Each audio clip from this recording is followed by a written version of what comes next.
And staying with China, looks like Beijing has suffered a major setback in Taiwan. The self-ruled island is going to polls. On one side was the ruling Democratic Progressive Party. On the other was an alliance of opposition parties, parties that wanted closer ties with China.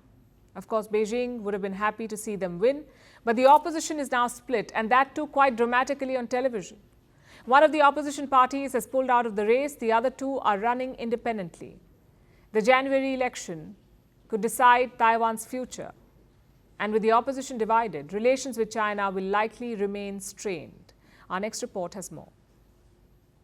On Thursday, Taiwan's opposition presidential hopefuls met up. They were sharing a stage. There were three of them. Former Taipei Mayor Ko Wen-je, Kuomintang leader Ho Yu-yi, and billionaire businessman Terry Gou. This was their chance to thrash out an agreement to decide on a united opposition ticket. But the negotiations broke down in spectacular fashion. That too on live TV. Soon it was arguments and bickering. This was the final nail in the coffin of a united opposition. Foxconn founder Gou has now dropped out of the race. The other two are contending, but separately. They're also trailing behind the ruling Democratic Progressive Party. Together, they could have a chance to beat them, but divided, it looks highly unlikely. Our country and the next generation are facing tensions across the Taiwan Strait. When I ran for office, I wanted to make a change to save Taiwan. And while the opposition is in disarray, the ruling DPP party is powering on. President Tsai Ing-wen is barred from running. That's because she has served 2 terms in office. Representing her party is Vice President Lai Ching-te. His running mate is Hsiao Bi-khim, Taiwan's former de facto ambassador to the United States. We are truly grateful for all the support that's been extended to us over the years, especially as we have been put in a situation where the geostrategic challenges are formidable.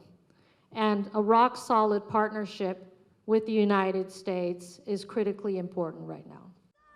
Of course, the divided opposition is a setback for China.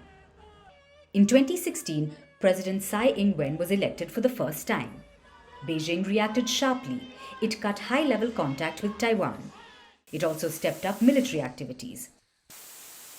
When she won again in 2020, Beijing kept up the pressure. It conducted large-scale military exercises. Which brings us to the rising tensions in the Taiwan Strait. On Thursday, an Australian warship sailed through the waterway. The ship entered the strait on Thursday. It then sailed in a southerly direction. Australian Navy vessels regularly transit through the Taiwan Strait. But when Beijing was questioned about this, it asked parties to not take provocative actions. A bit rich coming from China. China's position on relevant issues is consistent and clear. We urge relevant parties not to take provocative actions and not to cause trouble for peace and stability across the Taiwan Strait. Taiwan is going to elections on January 13th. It's an election that will be closely watched both by Washington and Beijing and across the world. For the self-ruled island, the stakes are too high. The results could determine the future of China-Taiwan relations and the future of the island.